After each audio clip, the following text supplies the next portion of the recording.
C'est un plaisir de vous retrouver ce soir ici pour l'ouverture de cette saison automnale. Et quel meilleur invité que Philippe Guillemant, ingénieur physicien au CNRS, auteur et chercheur en physique de l'information de la conscience. Son parcours singulier à la croisée de la science et de la spiritualité invite à repenser les fondements mêmes de notre réalité. Alors dans un monde où la rationalité et la quête de sens semblent parfois s'opposer, Philippe Guillemant nous propose un regard inédit, audacieux et surtout éclairant sur ce qui relie la conscience, le temps, la causalité et les synchronicités. Une exploration où la physique contemporaine rejoint des intuitions spirituelles millénaires et nous amène à nous interroger sur notre propre pouvoir créateur dans la trame du réel. Je vous invite donc à accueillir très chaleureusement Philippe Guillemant pour sa conférence intitulée « Science et spiritualité ». Bonne conférence.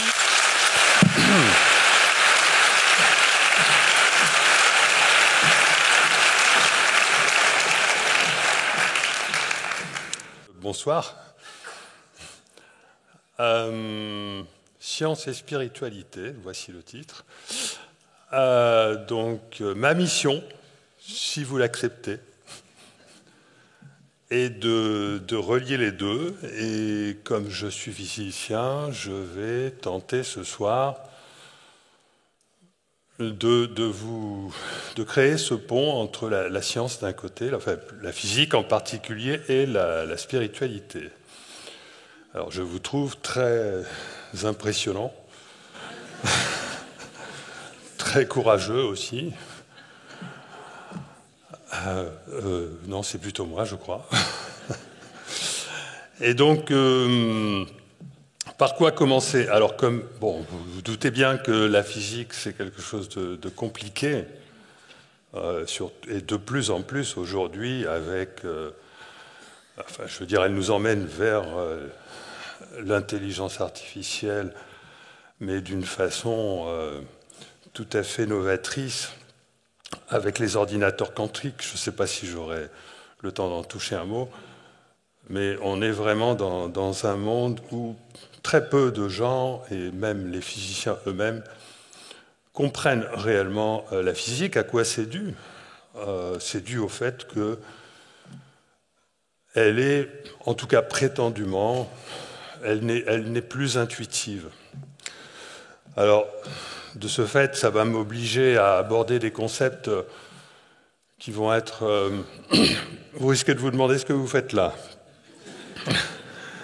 Et donc, je préfère vous donner d'avance là où je veux vous emmener. Voilà, parce que si vous savez déjà d'avance là où je veux vous emmener, ça vous aidera peut-être à faire l'effort de passer par des concepts très étranges.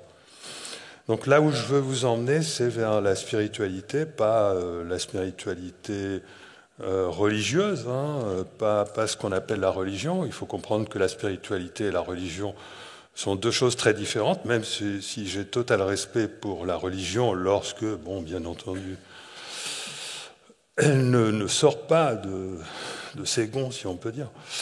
Là où je veux vous emmener, c'est vers la notion de reliance, le fait que nous sommes tous reliés, pas seulement reliés horizontalement entre nous par l'intermédiaire d'une conscience collective. Alors donc je vais aborder cette notion de conscience collective, mais aussi reliés verticalement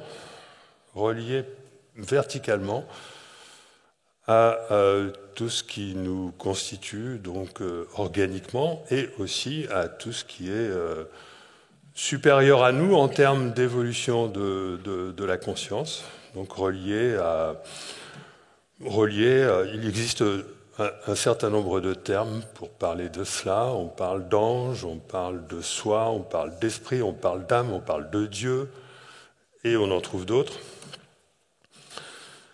Et donc, mon but, c'est de vous expliquer tout ça, mais aussi de vous donner les moyens de vérifier par vous-même ce genre de choses, de vérifier par vous-même, par exemple, à travers l'expérience du phénomène de synchronicité, et bien d'autres phénomènes, mais disons que la synchronicité est un peu plus ma spécialité. Et donc, il s'agit pour moi cheminer rationnellement avec vous de la physique la plus étrange jusqu'à cette notion de reliance, le fait que, pour moi, il est absolument évident que nous avons tous une âme, voilà, et que l'âme, c'est quelque chose de parfaitement scientifique. Ça n'est juste pas reconnu parce qu'il y a, depuis le début de l'émergence de la science moderne, il y a cette... comment dire? Bon, c'est simple, la science s'est construite par opposition à la religion. On a confondu d'ailleurs la religion et la spiritualité. Et ce faisant, elle a toujours refusé d'accepter qu'en physique entrent des notions telles que l'âme, la conscience et ce genre de choses. Et aujourd'hui, nous sommes à une époque où il n'est plus possible de l'éviter. Je ne parle pas peut-être de l'âme, mais ça viendra très vite, mais la conscience, elle entre dans la physique par la grande porte. Alors, par quoi commencer ? Donc, il s'agit de remettre en question, finalement, notre vision de la réalité. Parce que c'est rien de moins que ça.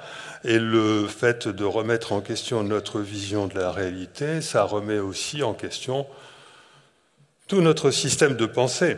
Pas seulement le système de pensée occidental qui a réussi à s'imposer au reste du monde, mais tout le système de pensée qui forme la conscience collective de l'humanité.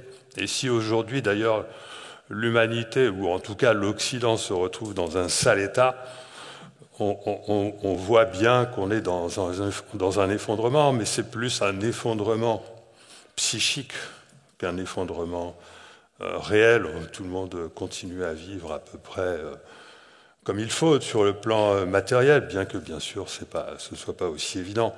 Peut-être que cet effondrement-là matériel est à venir, on ne sait pas exactement, mais en tout cas, il est clair qu'il y a une synchronisation, si ce n'est une synchronicité entre l'effondrement économique actuel, plus qu'économique, hein, financier, etc., éthique, et l'effondrement de notre système de pensée. Et c'est une bonne nouvelle parce que, de toute façon, cet effondrement de notre système de pensée, qui est tout à fait concomitant, et même la cause des causes, était absolument nécessaire, et c'est une bonne nouvelle parce qu'il va laisser place, enfin, à un système de pensée qui sera fondé sur une vision de la réalité beaucoup plus juste.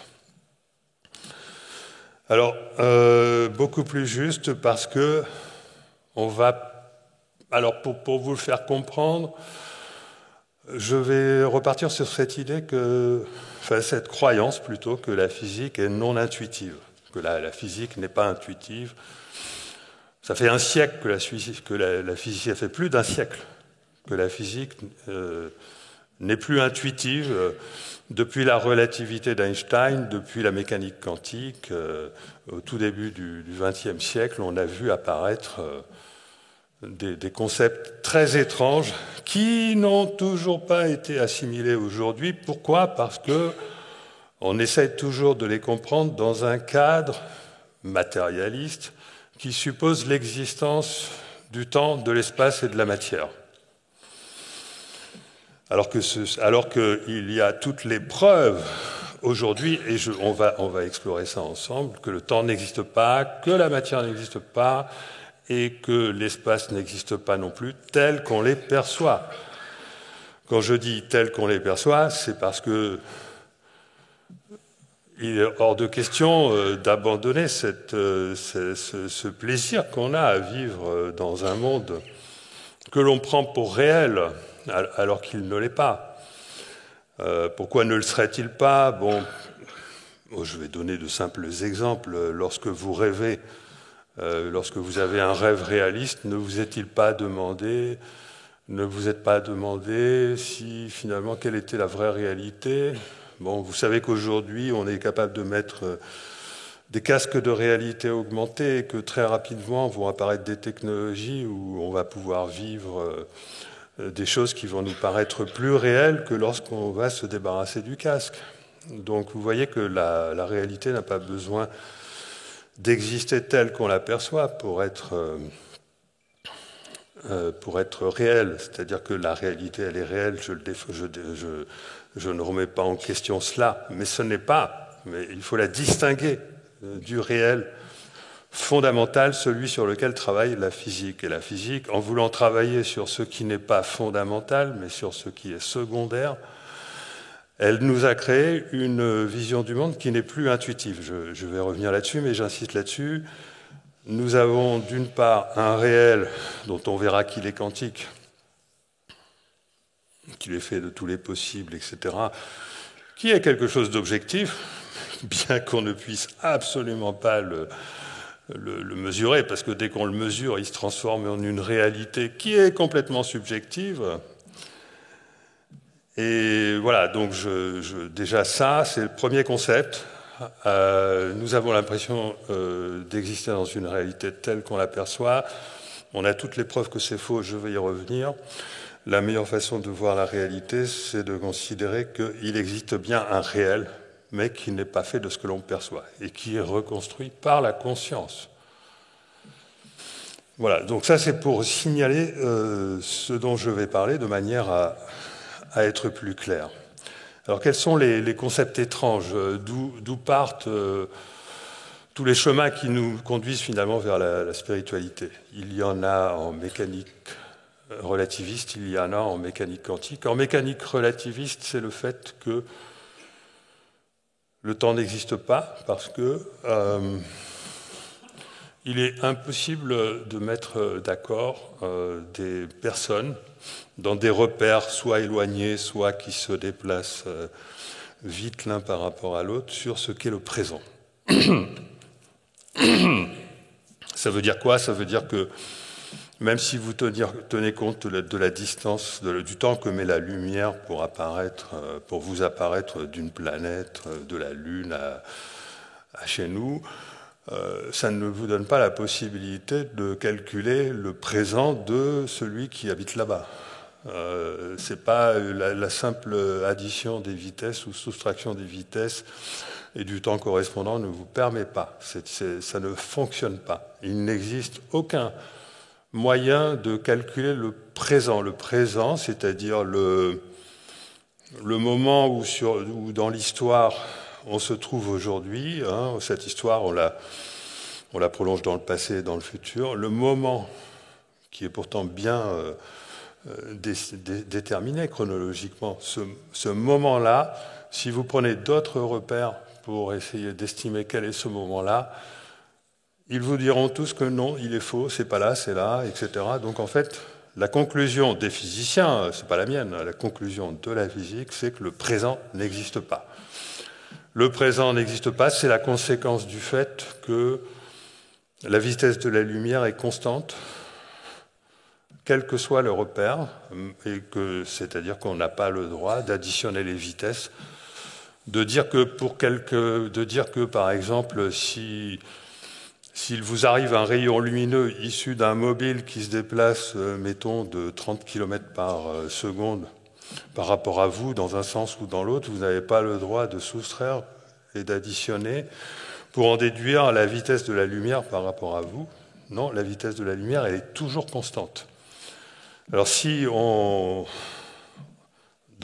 essaye d'imaginer l'espace maintenant dans lequel ceci est possible, on n'y arrive pas, ou alors si, on est obligé de le courber, on est obligé de le triturer. Et de toute façon, ça n'enlève pas le fait qu'on est obligé finalement de mêler strictement, de manière intime, le temps et l'espace pour fabriquer ce qu'on appelle un univers-bloc, qu'on appelle l'univers-bloc d'Einstein, dans lequel il est impossible de situer le moment. Alors l'univers-bloc, c'est tout simplement, on se le représente souvent sous la forme d'un cylindre qui démarre en cône lorsqu'on parle du Big Bang, et puis dont le rayon augmente petit à petit lorsqu'on parle de l'expansion de l'univers. Et ce cylindre, donc vous faites une coupe, ça correspond à notre univers dans son état actuel, et puis vous rajoutez une dimension, c'est-à-dire vous avez enlevé une dimension d'espace pour simplifier, Et la dimension d'espace que vous avez enlevée, vous la remplacez par le temps, et voilà comment est conçu notre univers. Mais les physiciens ne savent pas déterminer où se trouve le temps présent là-dedans, parce que personne ne peut être d'accord. Il y en a qui vont le mettre comme ça, il y en a qui vont le mettre incliné comme ça. Donc voilà, il n'y a pas de... Pour la physique, le présent n'existe pas. Et donc le présent est uniquement lié à la conscience. Donc première chose, le présent est uniquement lié à la conscience. La tête de lecture où...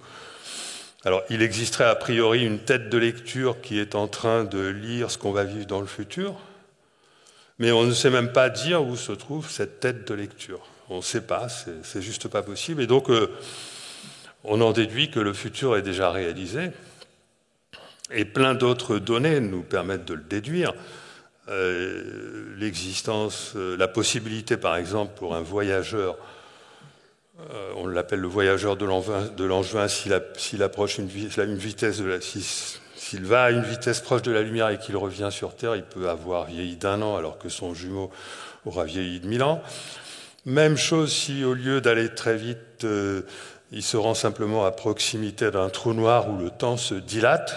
À ce moment-là, quand il revient sur Terre, c'est la même chose. Donc ça, c'est calculé par contre. Ça, c'est le résultat de calcul. Et c'est quelque chose qui est vérifié en tout petit, bien sûr, via les horloges atomiques. C'est-à-dire quand vous baladez une horloge atomique en altitude, elle ne vit pas dans le même temps que rester sur Terre. En gros, le temps se dilate lorsque vous êtes soumis à un champ de gravité. Champ de gravité ou lorsque vous allez à une vitesse proche de celle de la lumière, mais là vous êtes obligé d'être soumis à un champ de gravité qui vient de l'accélération selon le théorème d'équivalence. Enfin voilà. Et d'autres raisons sur lesquelles je ne vais pas insister, sinon je vais être trop long. Donc des données de gravité quantique où l'on élimine le temps, l'existence probable des trous de verre, etc., nous amènent à considérer que tous les points de l'espace et du temps sont reliés, ou en tout cas peuvent être potentiellement reliés.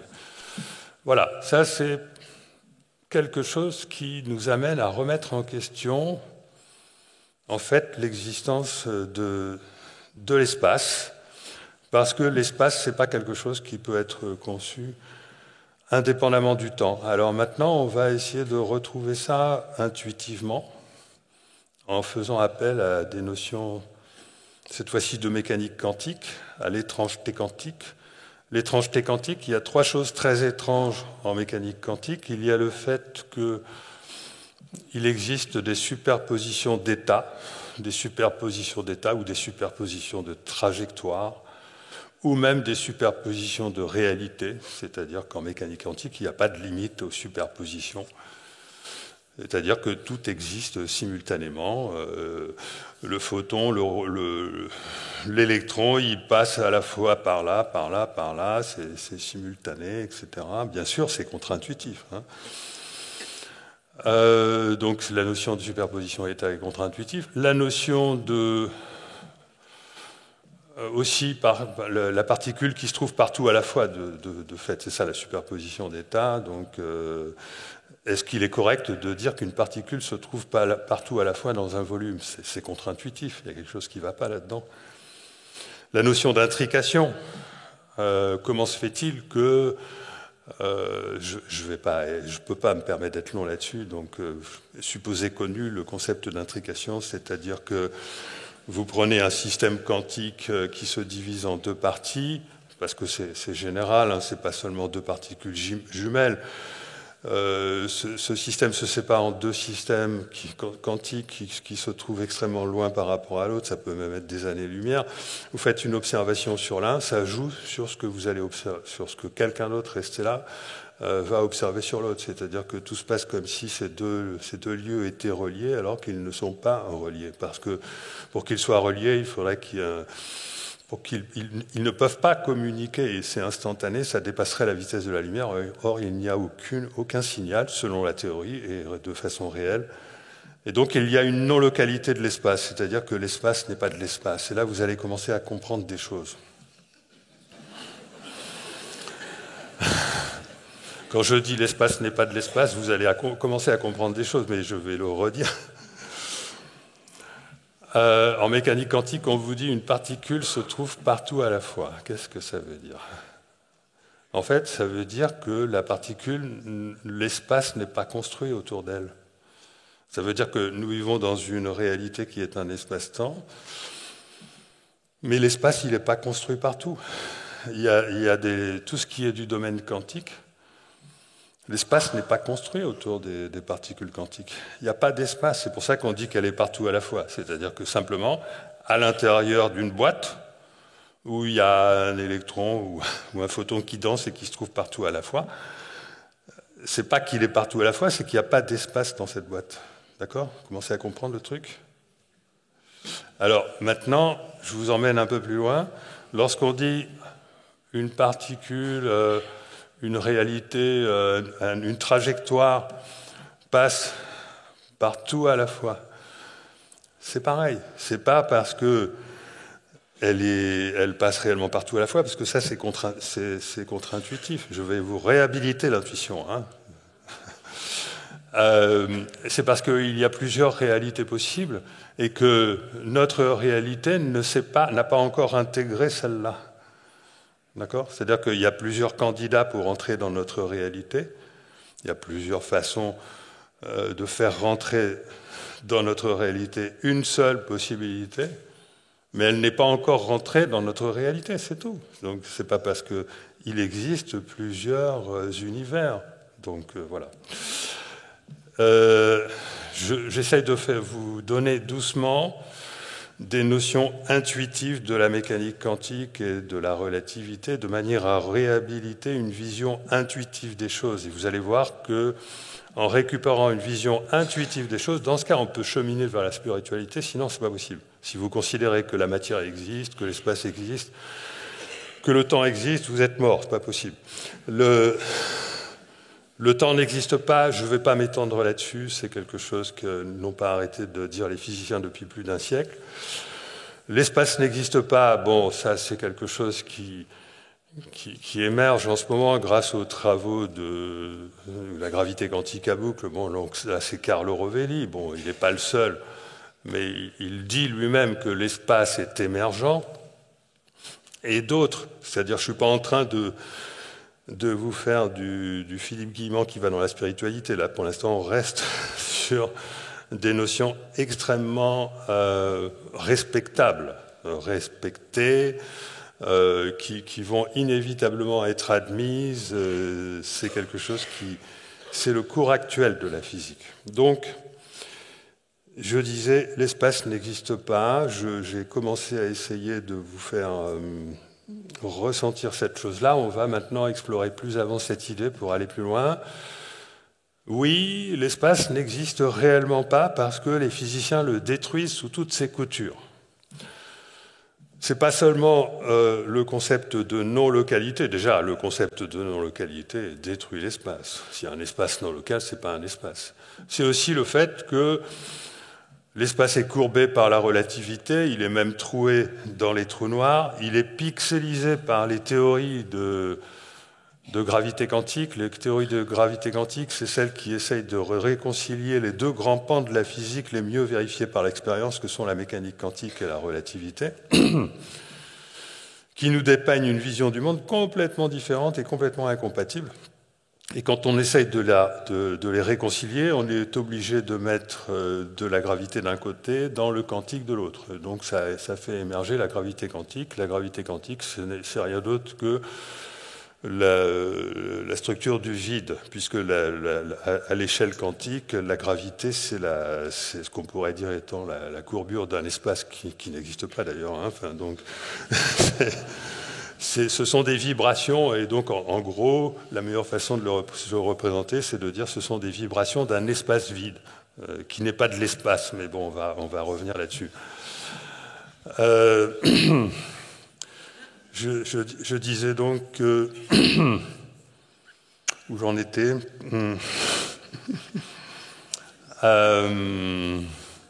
Aidez-moi. Bon, je vais raccrocher, vous inquiétez pas. Vous avez donc... Ah oui, je vous disais que la physique détruit l'espace sous toutes ses coutures. Donc en pixelisant l'espace, c'est-à-dire que l'espace n'est plus de l'espace, c'est une espèce d'océan, un océan d'énergie. Voilà. Ça s'applique plutôt au vide, puisque la gravité quantique n'étudie pas l'espace construit, mais elle étudie plutôt le vide. Et elle le considère comme un océan avec des vagues, avec des gouttes, avec ce genre de choses. Et puis, et on a vu que la physique faisait également vibrer l'espace. Les ondes gravitationnelles, ce sont des ondes de l'espace vide. Donc, ce sont des ondes, non pas du vide, mais de l'espace sans matière. Et donc, vous avez un espace qui vibre, qui est non local, qui est pixelisé, qui est troué, etc., c'est plus possible de le considérer comme un espace. Et par chance, la physique nous fournit une théorie, qui n'est pas vraiment une théorie, mais qui est une conjecture, on va dire. Elle ne s'applique pas exactement à notre univers, mais qui est de dire que, finalement, on s'est rendu compte qu'une théorie qui décrit l'information correspondant à un horizon de notre univers, donc ça peut être l'horizon d'un trou noir, ou voire l'horizon du Big Bang, pourquoi pas, est équivalente à une théorie qui décrit toute l'information qui se trouve au-delà de cet horizon, donc l'information en volume. Et ça fait au passage donc émerger donc, non seulement la notion de volume, mais aussi des dimensions supplémentaires, dites compactifiées, rotationnelles, etc., infiniment petites, plus la gravité, et c'est ça qui conduit au principe holographique, c'est-à-dire que tout ce qui est de l'ordre de notre sensation de volume, tout ce qui est finalement tout ce qui serait lié à notre sensation de l'espace, y compris la gravité, et c'est logique parce que la gravité c'est lié à l'espace, la courbure de l'espace, c'est quelque chose qui est une construction. À partir d'une information qui serait plus objective, car elle serait plus condensée, et ça fonctionnerait uniquement en 4 dimensions. La théorie qui décrit la surface horizon de notre univers, c'est une théorie des champs en 4 dimensions. Alors que la théorie qui décrit notre réalité intuitive, c'est pas tout à fait la nôtre, c'est celle qui serait au-delà des horizons. Ce serait une théorie qui serait conforme à notre intuition, mais qui rajouterait des dimensions supplémentaires. Et là, les physiciens, ils ont un problème, c'est parce qu'ils n'ont jamais su interpréter correctement ces dimensions supplémentaires. Et que des dimensions supplémentaires que, est-ce que j'ai le temps de vous l'expliquer, que j'interprète comme des dimensions vibratoires dans un temps supplémentaire. Voilà. Alors, je vais revenir là-dessus. En vous donnant de suite la bonne façon de voir les choses, c'est que vous avez vu qu'on détruit l'espace, donc il faut le reconstruire d'une certaine manière. Et donc ce que je propose, et je ne suis pas le seul, c'est le concept de conscience holographique, c'est-à-dire que c'est notre conscience qui a la propriété de reconstruire la sensation d'espace que nous avons de notre réalité, à partir d'une réalité objective qui est une réalité d'information, mais dont on n'a pas à chercher quelle est la structure, parce que ce n'est pas notre rôle, ce n'est pas le rôle de la conscience que de chercher à comprendre la structure fondamentale. Ça, c'est le rôle des vrais physiciens, des vrais matheux, etc., qui vont essayer de comprendre la structure causale, c'est-à-dire la plus objective, d'où vient notre réalité. Et donc vous voyez qu'on commence à avoir des indices que finalement notre réalité est une reconstruction à partir d'un réel plus fondamental qui lui serait quantique. Alors maintenant, le moment est venu de vous parler probablement du plus grand mystère de la physique dont j'ai oublié de vous parler. Non, je n'ai pas oublié, non, c'est le bon moment. Il y avait je vous ai parlé de 3 étrangetés, je vous en ai décrit 2, c'est-à-dire la superposition d'états. Je vous ai décrit l'intrication. Je ne vous ai pas encore rendu l'intrication intuitive. La superposition d'états, je vous l'ai rendue intuitive en vous disant que vous devez vous l'imaginer comme un espace qui n'existe pas encore autour de la particule. L'intrication, je vais vous le rendre beaucoup plus intuitif. Parce que l'intrication, c'est quelque chose qui, finalement, est parfaitement macroscopique.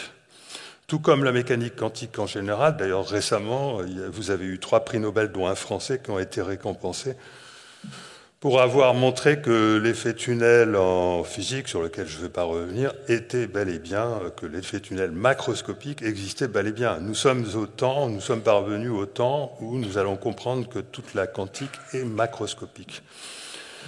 Et ça va amener à des choses absolument fantastiques, c'est absolument génial ce qui va se passer dans le futur grâce à ces découvertes.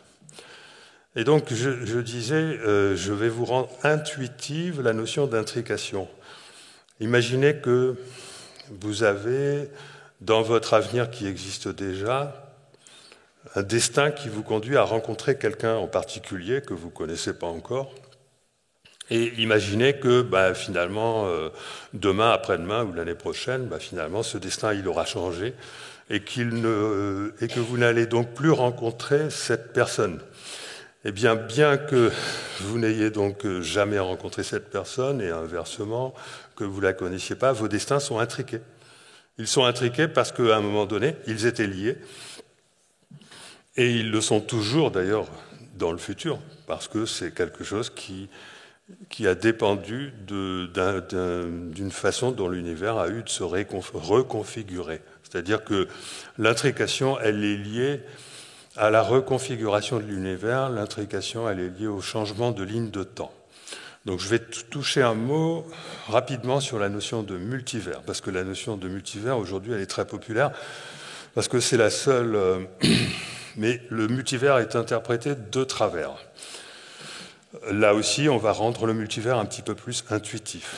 Pourquoi le multivers? Parce que pour arriver à réconcilier la relativité et la mécanique quantique, les physiciens n'ont rien trouvé de mieux que d'aboutir à la conclusion que nous avions des myriades de doubles de nous-mêmes. C'est la mécanique quantique qui l'impose, en fait. Mais en même temps, la relativité impose que notre futur soit déjà réalisé. Donc ça impose un multivers où tous nos futurs potentiels sont déjà réalisés. Et vous avez de grands noms, de grands physiciens, de mathématiciens, Max Tegmark aux États-Unis, et puis je ne vais pas les citer en France parce qu'ils ont peut-être changé d'avis, qui ont dit que, oui, je suis désolé de vous le dire, vous, public, mais voilà, nous avons une myriade de doubles et qui existent et qui sont conscients, mais dans d'autres univers. Parce que cette vision matérialiste qu'ils ont de l'univers leur impose de voir ces doubles d'eux-mêmes au-delà de l'horizon cosmologique, c'est-à-dire le premier, le plus proche, celui qui vous ressemble le plus, il est à 15 milliards d'années-lumière au moins. Ça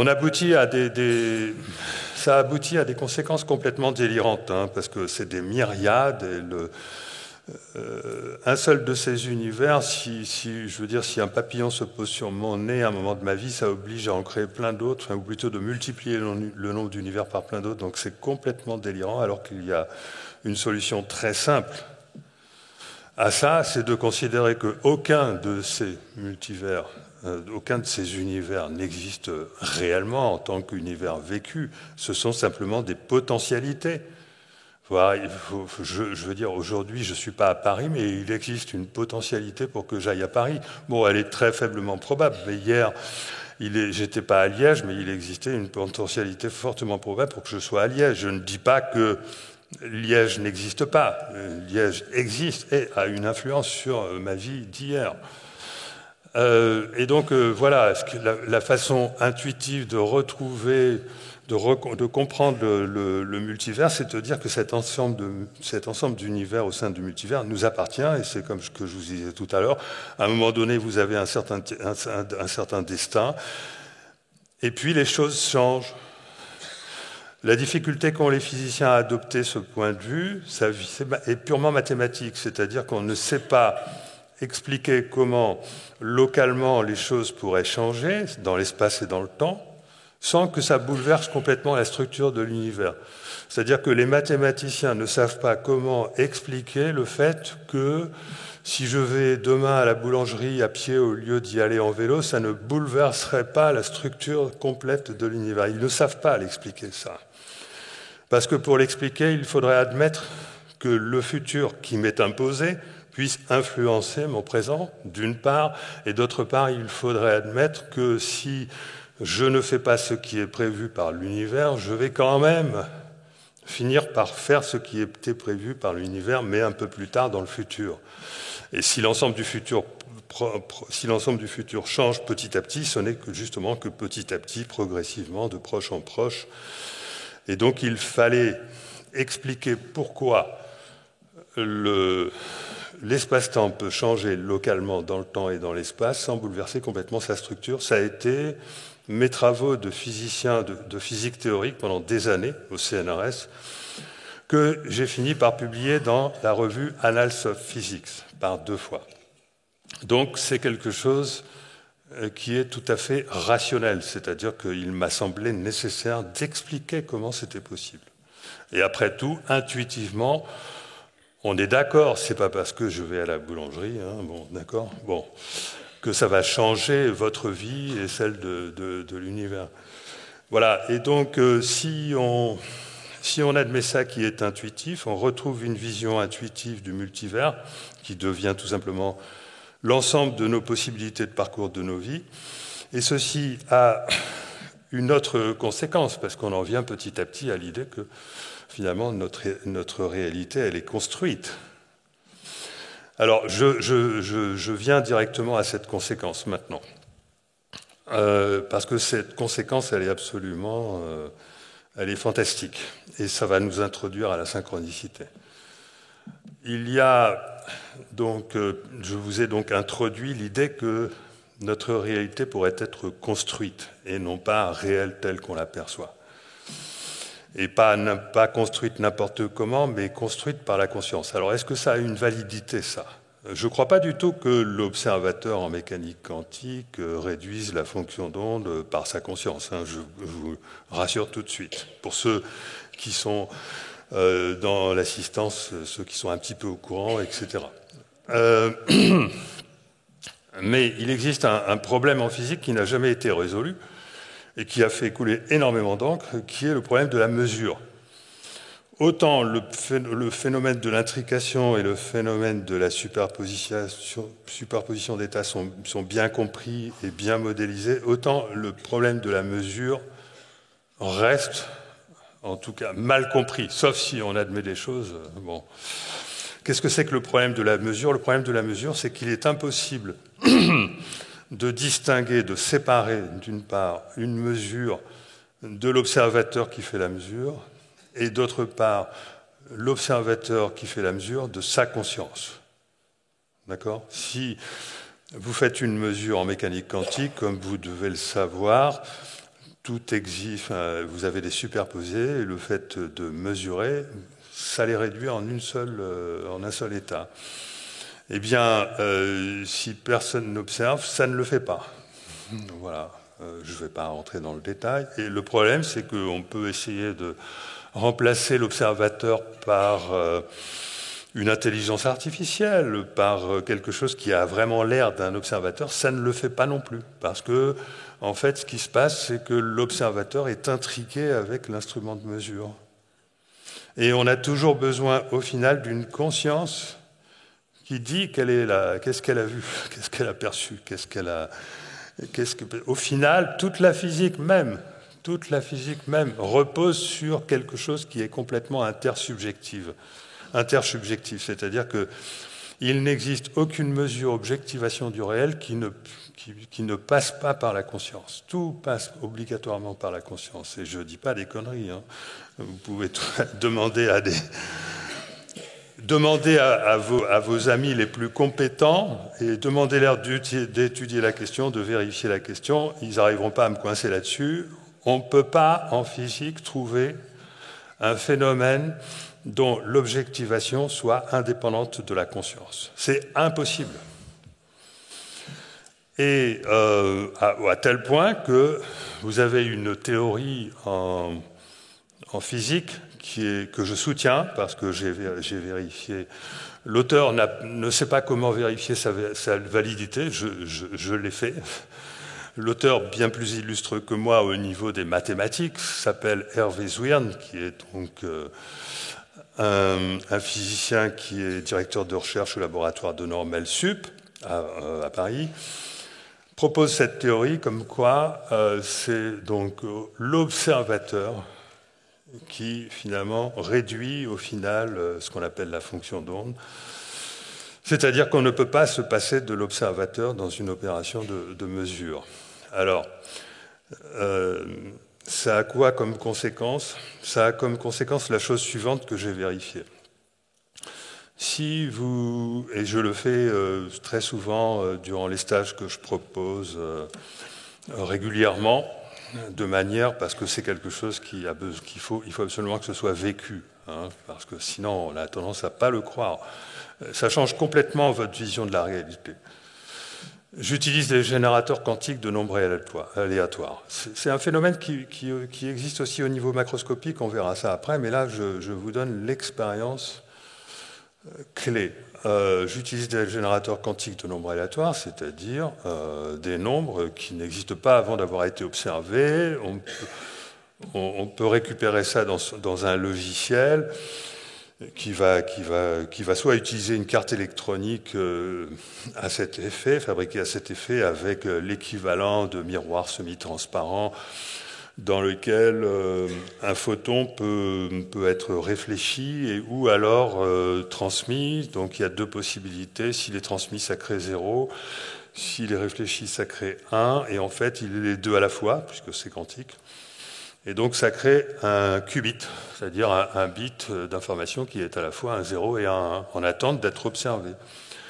Alors quand est-ce que c'est observé? Alors est-ce que c'est observé lorsque ça se retrouve dans mon logiciel qu'est-ce qu'il va faire mon logiciel? Il va calculer deux nombres compris, mettons, entre 0 et 1000, entre 1 et 1000, et avec chacun de ces nombres, il va choisir et une légende et une photo sur une banque d'images et de légendes. Et donc il y a 1 million de possibilités. Et avec ces deux nombres, il va choisir la possibilité. Alors, quand est-ce que la possibilité, elle rentre dans la réalité? Est-ce que c'est au moment où mon logiciel a lu les deux nombres quantiques? Eh bien non. Est-ce que c'est au moment où je vais imprimer l'image correspondante avec sa légende et que je vais la mettre à l'intérieur d'une enveloppe? Oui, si je la regarde. Mais si je ne la regarde pas, et je prends la précaution de ne pas la regarder, bien sûr, et que je la mets dans l'enveloppe, est-ce que c'est à ce moment-là, c'est-à-dire il n'y a qu'une seule feuille de papier dans l'enveloppe, est-ce que c'est à ce moment-là que cette feuille de papier contient une seule possibilité? Eh bien non. Voilà. Quand est-ce que la feuille de papier contient une seule possibilité, même si elle a été imprimée 1 an auparavant? C'est quand quelqu'un ouvre l'enveloppe et la découvre. Ça, il faut que vous y réfléchissiez. Normalement, la moitié d'entre vous doivent avoir du mal à l'avaler. Au moins, normalement. C'est pourtant une réalité, je vous l'assure. Je peux miser tout ce que vous voulez là-dessus. C'est-à-dire que, et ça va très loin. Bon, je fais faire des expériences là-dessus.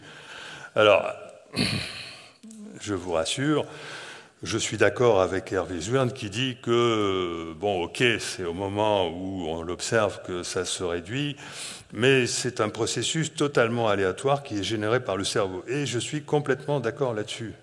Sauf que il ne faut pas raisonner avec l'idée que le futur est en train de se créer maintenant. Si le futur était en train de se créer maintenant, on voit mal comment il pourrait y avoir une corrélation entre l'état de conscience et l'ouverture de l'enveloppe.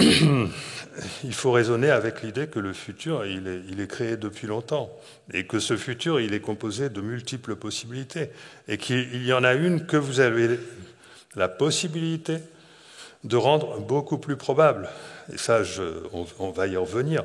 Et c'est parce que vous avez privilégié une potentialité dans votre futur, que cette potentialité va s'exprimer lorsque vous allez ouvrir l'enveloppe et découvrir une information qui va vous bluffer, mais alors d'une manière souvent absolument, j'ai vu des gens pleurer.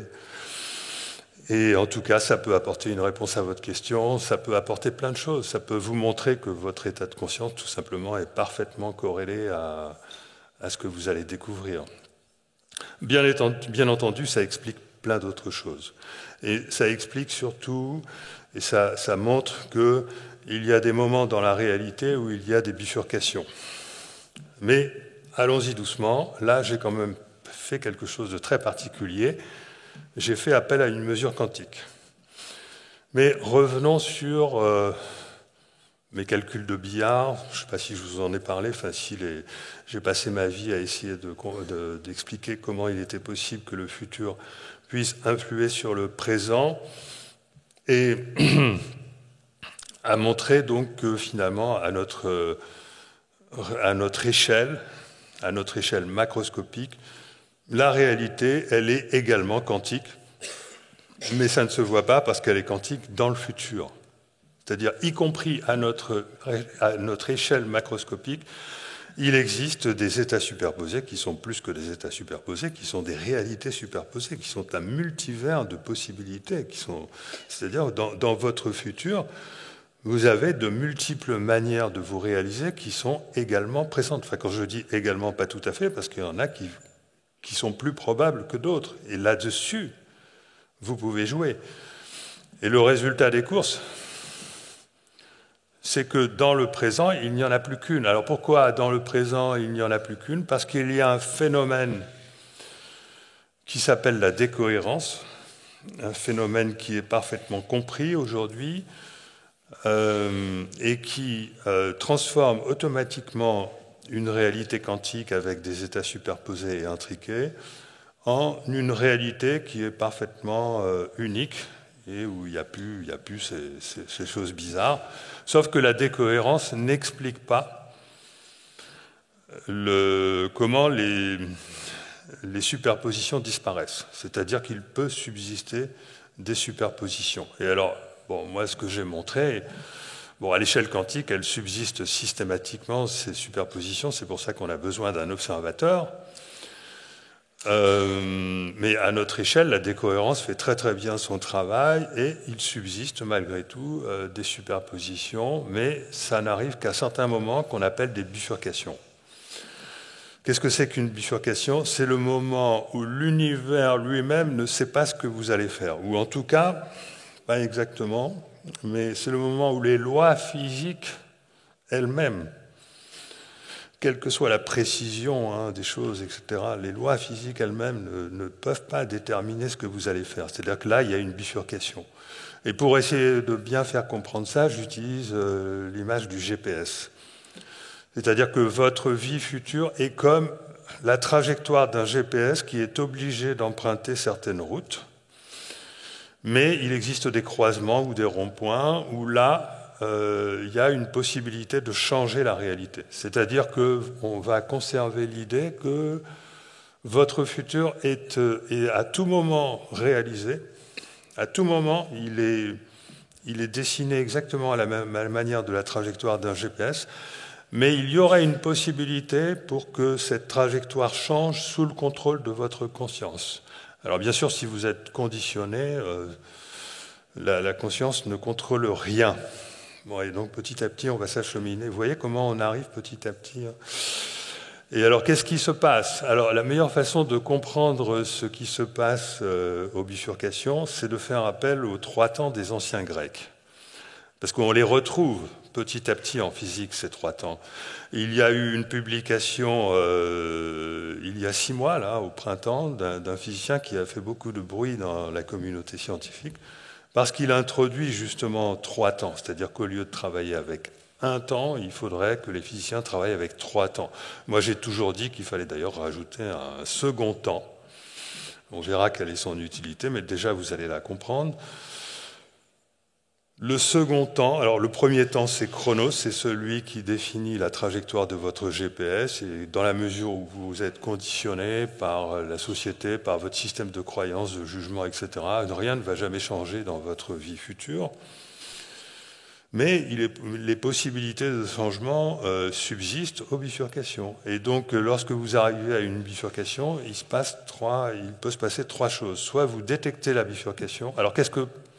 Pardon, je vous donne un exemple. Une bifurcation, ça peut être par exemple quelqu'un qui est là-bas et qui vous regarde d'un air bizarre. Voilà, c'est tout, juste ça. La plupart du temps, le fait d'aller à la rencontre de quelqu'un qui vous regarde d'un air bizarre, ça ne va pas changer votre vie, mais de temps en temps, ça va changer votre vie. C'est-à-dire, donc, il peut se passer trois choses. Imaginons que ça change votre vie. Bon, il peut se passer trois choses. Soit vous détectez ce regard, mais ça ne vous procure aucune... ça ne vous donne pas spécialement l'envie d'aller le rencontrer. Ok, vous voyez un type qui vous regarde, vous n'en avez rien à faire. Deuxième possibilité, tiens, ce type a peut-être une information pour moi. Peut-être je devrais aller le voir, mais vous êtes conditionné, vous êtes quelqu'un qui ne va pas rencontrer des étrangers, etc. Ce n'est pas votre genre. Et donc, vous n'allez pas à sa rencontre, mais vous avez détecté, vous avez fait un choix. Vous avez fait un choix. Et le troisième cas, c'est le cas où vous allez à sa rencontre et il vous donne une information qui vous change votre vie. Ceci est relativement courant, mais pas... Ce sont les moments dans la vie où on change sa vie. Et il y en a beaucoup. Enfin, pas tant que ça, mais quand même. C'est pas rien, c'est fondamental. Si vous voulez vous réaliser vos rêves, il faut être sensible à ce genre de choses. C'est pas aller voir un inconnu, ça peut être n'importe quoi. Ça peut être un lapin qui traverse la route, ça peut être n'importe quoi. Mais voilà, c'est un peu la poésie de la vie qui fait qu'il y a des moments dans la vie où vous allez changer votre vie, à vous de vous fier à votre intuition ou à vous de savoir décoder la synchronicité qui se présente à ce moment-là. Ce genre de choses est réel. Ce genre de choses est... Enfin, personnellement, j'en suis convaincu pour un tas de raisons. Et comment ça fonctionne ? Eh bien, ça fonctionne de la manière suivante. Donc, vous comprenez que l'observation a joué un rôle, puisque là, l'observation... et plus exactement l'attention, A-T-E-N, a eu pour effet que vous avez choisi une ligne de temps plutôt qu'une autre. Et qu'est-ce qui s'est passé à ce moment-là ? Eh bien, l'univers a changé votre ligne de temps. C'est-à-dire que normalement, il avait prévu que vous alliez tout droit, par exemple, pas à la rencontre, et puis finalement, vous avez changé votre ligne de temps, et l'univers n'a eu aucun problème à recalculer. Et ça, c'est mes travaux, c'est ce que j'ai montré mathématiquement, qu'il était possible que l'univers recalcule. C'est quelque chose que j'ai montré, que j'ai publié dans Annals of Physics, ce qui n'est pas rien. Donc cette possibilité que l'univers a de recalculer la trajectoire de votre vie, quand même, c'est important de le savoir. Et ça peut permettre petit à petit, au fur et à mesure des années d'expérience, de vous permettre petit à petit de devenir une sorte de magicien. Comment ça marche? Et là, il faut faire... Alors, pour comprendre que ça puisse marcher, déjà, il faut faire intervenir un second temps, donc le kéros, qui est le temps de l'opportunité que les Grecs symbolisaient par un petit dieu ailé, un jeune garçon avec une touffe de cheveux. Et soit vous saisissez le moment qu'il vient vous indiquer, donc vous récupérez sa touffe de cheveux, et ok, vous changez votre vie, soit non. Et il faut bien qu'il y ait un second temps, parce que il y a un laps de temps, non seulement il y a un laps de temps pendant lequel vous avez la possibilité de changer votre vie, mais il faut bien introduire un second temps qui va décrire votre changement de ligne de temps. C'est-à-dire, avant, la physique décrivait que vous alliez par là, et maintenant, la physique décrit que vous allez par là. C'est-à-dire qu'il y a un temps perpendiculaire qui est venu modifier votre ligne de temps. C'est-à-dire qu'il y a une évolution de votre ligne de temps qui ne peut pas être décrite par le temps ordinaire. Vous voyez l'intérêt du second temps. Il y a la nécessité... Ce second temps, d'ailleurs, il avait même été identifié par Stephen Hawking initialement, mais par d'autres physiciens aujourd'hui. Mais eux, en parlant du Big Bang, c'est-à-dire comme le Big Bang, les conditions sont quantiques, au niveau du Big Bang, ce second temps, il existe bel et bien. En fait, c'est à chaque fois que les conditions sont quantiques. Et comme les conditions sont quantiques dans votre futur, eh bien, ce second temps est absolument indispensable pour décrire comment votre futur est en train de changer, tout simplement. Mais il existe un troisième temps, qui est que les Grecs appellent le temps cyclique, qui est le temps dans lequel vous changez de cycle. C'est-à-dire que là, ça suppose de poser le cadre de la théorie de l'univers cyclique. Alors, comment est-ce qu'on pose le... Alors, je regarde l'heure. Peut-être encore... c'est bon. Comment j'en suis arrivé à la conviction que notre réalité est cyclique à toutes les échelles? Je vous le fais brièvement parce que sinon je vais vous brûler le cerveau. Dans mes calculs de billard que j'ai publiés dans Annals of Physics, j'ai montré qu'il fallait rajouter 6 dimensions, enfin en tout cas au moins 4 dimensions mathématiques pour décrire notre futur, pour décrire notre ligne de temps, parce que notre ligne de temps, elle peut changer, donc il y a une indétermination, donc on a besoin de paramètres supplémentaires pour décrire, et donc ça rajoute des dimensions. Tout simplement parce que n'importe quel point du futur, par exemple, peut être atteint par une boule de billard, mais aussi par... voilà, donc il faut rajouter 3 dimensions. Bon. Mais que font les cosmologistes avec ce fameux modèle holographique qui, pour moi, me paraît très cohérent et très juste parce qu'il fournit la possibilité de comprendre que les dimensions supplémentaires sont liées à la conscience. Eh bien, que dit ce cadre? Ce cadre nous dit, d'après la correspondance ADS-CFT, mais ça c'est de la technique, qu'il y a 5 de ces fameuses dimensions qu'il faut rajouter à l'espace-temps pour décrire, pour le rendre à nouveau déterministe, qui se trouvent de l'autre côté de notre univers, c'est-à-dire dans l'au-delà de l'horizon des trous noirs et du Big Bang. Donc pas du tout de notre côté. Or, au total, il n'y en a que 6. Donc si moi je dis qu'il y en a au moins 4 de notre côté, alors qu'il y en a au moins 5 de l'autre, 5 et 4, 9, ça ne fait pas 6, ça ne va pas. Donc quelqu'un a tort. Bon, je ne vais pas supposer que j'ai tort, mais c'est la moindre des humilités, mais il y a une solution pour que j'ai raison, parce qu'en plus je suis sûr de mes calculs. C'est que l'au-delà de notre horizon reboucle avec le futur, parce que les dimensions que j'utilise, elles décrivent le futur. Et effectivement, vous avez des physiciens très haut du panier, HTK, Rovelli, etc., qui ont montré récemment, il y a quelques années, que l'information qui pénètre dans un trou noir peut se retrouver dans le futur, par le biais d'un trou blanc. Et là, là, vous avez la solution pour réconcilier. Vous avez la solution pour réconcilier. Évidemment, les dimensions vibratoires, dont vous verrez qu'elles sont vibratoires, supplémentaires qu'il faut rajouter pour décrire notre réalité, finalement, de part et d'autre, eh bien, il y en a une partie qui sont effectivement de l'autre côté, une partie de notre côté, et la totalité se retrouve finalement dans le futur. Enfin, la totalité, je ne sais pas exactement combien se retrouve dans le futur, j'ai dit au moins 3, mais disons que le fait de dire que l'horizon d'un au-delà se retrouve dans le futur par le biais d'un trou blanc résout complètement le problème, mais ça impose l'univers cyclique, ça impose la théorie de l'univers cyclique, c'est-à-dire que ça impose le fait que... Alors il faut généraliser ça à toutes les échelles, mais il y a de très bonnes raisons de le faire, je n'ai pas le temps d'expliquer pourquoi. D'abord ça explique l'évolution de la vie, mais le fait de généraliser cela à toutes les échelles a plein de vertus. Je ne vais pas développer ça, je vais simplement vous expliquer comment ça fonctionne. Supposons acquis le moyen sur lequel je vais revenir de sélectionner un futur en particulier, c'est un futur lointain. C'est la possibilité d'aller vers un nouveau cycle. C'est-à-dire que dans ma vie, au début de ma vie, j'allais vers un certain destin.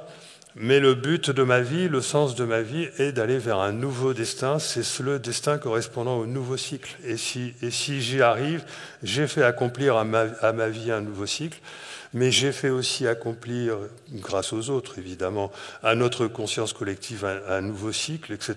Et vous voyez comment la réalité se rebalaye en permanence tout le temps. Finalement, la véritable évolution de notre réalité, ce ne serait pas une évolution dans le temps, car tout serait déjà décrit, ce serait une évolution hors du temps, qui consiste à aller petit à petit, comme ça, tac, vers un nouveau cycle, et qui va permettre finalement cette fameuse évolution néganthropique à entropie qui descend au lieu, qui va permettre de comprendre l'évolution de la vie et à quoi attribuer cette possibilité d'aller vers le nouveau, d'aller vers le néganthropique, le contraire du désordre. Eh bien, il faut l'attribuer à la conscience. Et pourquoi est-ce qu'il faut l'attribuer à la conscience?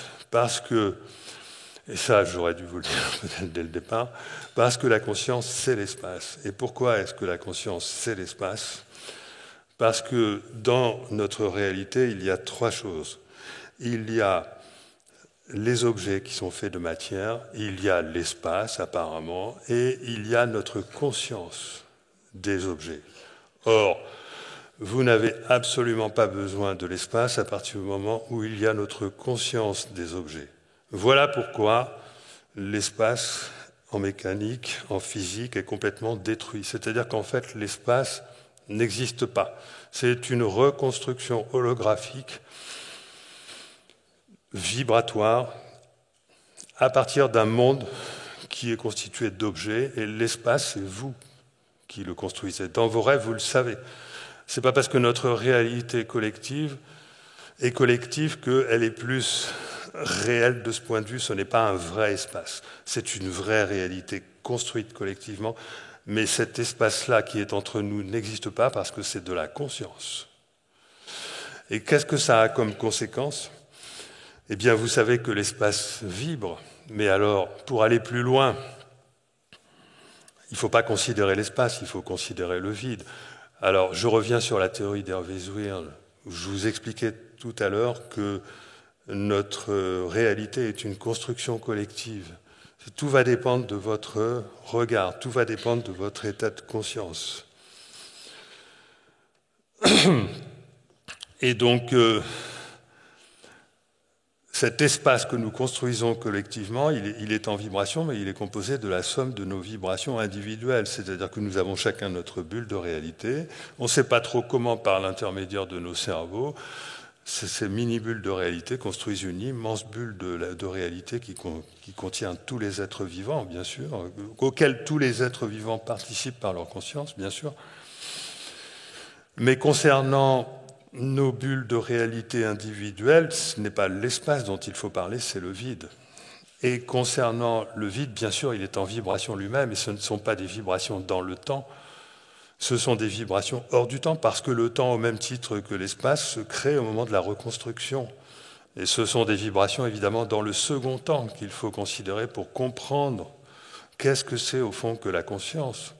Et on sait que ce second temps existe, que les Grecs l'appelaient kéros, moi je l'appelle temps cybernétique, je l'ai publié. Et à ce moment-là, vous avez le moyen de réinterpréter les dimensions compactifiées de la théorie des cordes et du modèle holographique en dimensions vibratoires, et pas n'importe quelle dimension vibratoire, mais des dimensions vibratoires de torsion. Voilà. Et là, étant donné qu'en plus, ces dimensions vibratoires, il y en a une quantité absolument considérable, enfin de dimensions élémentaires. Vous savez que la théorie des cordes, elle faisait appel à 10 à la puissance 150 univers possibles à l'intérieur du multivers. Tout ça parce qu'il y avait 10 puissance 150 façons différentes de régler les vibrations élémentaires des cordes. Eh bien, vous avez la possibilité d'attribuer à chaque conscience de l'univers un identifiant unique qui l'identifie complètement sur sa ligne de temps. Et donc, lorsque vous vibrez en conscience, vous avez la capacité d'agir en conscience sur votre ligne de temps. Et donc et là je vous la fais courte parce que sinon je vais dépasser, il me faut une dizaine d'heures si je veux tout expliquer. Lorsque vous vibrez en conscience votre ligne de temps, ça veut dire quoi? Ça veut dire que vous émettez des formes pensées, plus exactement des pensées portées par votre vibration émotionnelle. En fait, lorsqu'on comprend que la conscience, c'est purement des vibrations, et qu'on sait qu'en mathématiques, finalement, tout est vibration, vous savez qu'on peut transformer un signal en un espace en mathématiques, on peut tout réduire à des vibrations élémentaires et on sait comment construire de l'espace à partir des vibrations élémentaires. Donc il n'y a pas besoin d'essayer d'imaginer comment ce qu'on fait pour créer un espace, c'est déjà fait par les matheux. Les matheux savent fabriquer un espace à partir de dimensions vibratoires. Et donc comment concevoir ces dimensions vibratoires? Eh bien, à chaque fois que vous pensez, alors il faut différencier deux choses dans la conscience, il faut différencier les pensées et les émotions. Les pensées, c'est plutôt, les pensées, le mode analytique de pensée, c'est plutôt le cerveau gauche, alors que la pensée plutôt vibratoire, c'est plutôt le cerveau droit. La science est fonctionnée uniquement sur le côté gauche, même si le gauche n'est pas toujours à gauche, etc., on s'en fiche. Mais tout ce qui est d'ordre perceptif, vibratoire, émotionnel, sensitif, etc., c'est en dehors du champ de la science. Et pourtant, c'est quand même la moitié de l'univers. Qu'est-ce que c'est qu'une pensée? Une pensée, c'est toujours une information portée par un signal émotionnel. Enfin, émotionnel, j'aime pas le mot émotionnel, mais je ne connais pas d'autres mots. Ou alors, il faut employer vibration. La notion de vibration au niveau de la conscience, ça regroupe les sensations, les sentiments, les intuitions, tout ce qui est d'ordre perceptif en fait. Et vous rajoutez de la pensée là-dedans, ça fabrique une porteuse, ça fabrique un archétype, une forme pensée, c'est-à-dire une structure vibratoire du vide qui se balade dans l'éther considéré comme étant un milieu entre le vide et l'espace. Là aussi, je vais un peu vite. Les physiciens, il faut savoir qu'ils ressuscitent l'éther à travers ce qu'on appelle le champ de Higgs. Depuis qu'on a découvert le boson de Higgs, on a découvert que le fait que le vide était un champ scalaire. Et ça pourrait bien être ce qu'on appelait l'éther, bien que les ondes électromagnétiques ne se propagent pas dans cet éther. Les ondes électromagnétiques se propagent dans l'espace construit. Il faut aller chercher un autre type d'onde qui pourrait se propager dans l'éther, et ça, on les connaît, ce sont les ondes de torsion. Et les ondes de torsion, c'est le seul type d'onde qui ne se propage pas dans l'espace, mais dans le vide, qui ne perd pas son énergie en transmettant de l'information. On peut les modéliser mathématiquement de manière statique comme une espèce de trou de verre créé dans le vide entre deux points de l'espace. Mais ça, c'est une vision statique. En fait, ça correspond mathématiquement parfaitement à une onde de torsion qui part d'un côté en vortex et qui arrive de l'autre côté. Et c'est ainsi que vous pouvez comprendre toute la physique. Elle est complètement spéculative, je le reconnais. Là, on est rentré dans du spéculatif, qui permet de comprendre comment notre réalité se construit à partir de cet éther que je définis comme un milieu intermédiaire entre le vide et notre réalité. Parce que notre réalité étant une construction, il faut bien que cette construction elle ait lieu, donc évidemment, elle a lieu dans le futur, où s'agrègent toutes vos formes pensées, tous vos rêves, etc. Vous pouvez même imaginer tous les multivers sous forme de disques qui se concurrencent les uns les autres, jusqu'à ce qu'il y en ait un qui descende dans le présent de notre réalité pour se manifester. Mais si tout ça est auparavant sous forme quantique, non manifestée, dans un espace qui n'existe pas encore, mais dans lequel peuvent avoir lieu des interactions complètement indépendantes de l'espace et du temps. Donc si vous visualisez un futur, comment visualiser un futur? Ah oui, mais s'il n'existe pas, c'est là qu'intervient la chose la plus importante sur laquelle je vais terminer, sinon je vais être trop long. Bien sûr, il y a un troisième temps. Ce troisième temps, Il nous verticalise. Ce troisième temps, il nous montre, parce que les temps sont liés à la conscience. Il y a le premier temps qui est lié à la conscience de nos organes, le second temps qui est lié à notre conscience réflexive, celle qui a un libre arbitre. Ce libre arbitre est réel pour des raisons que je n'ai pas le temps d'expliquer.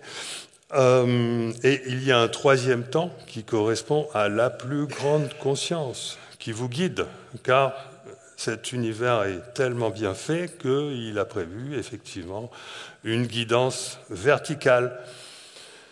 Mais cette guidance ne vit pas dans une densité de temps qui lui permet de faire des choix à notre place. C'est à nous qu'est délégué ce libre arbitre. Elle ne peut que nous inspirer le sens de notre vie, mais il nous suffit de nous relier, de nous y relier, appelons-la comme vous voulez, comme je l'ai dit au départ, il nous suffit de nous relier, de nous y relier, et nous finissons par ressentir la joie existentielle, la joie d'exister sans avoir besoin rien d'autre que d'exister.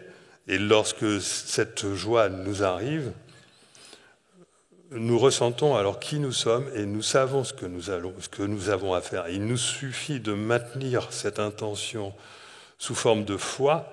Donc vous voyez, la foi, l'intuition peut d'ailleurs vous apporter la guidance. La foi, la joie et l'intuition. Donc, mais considérons simplement la foi.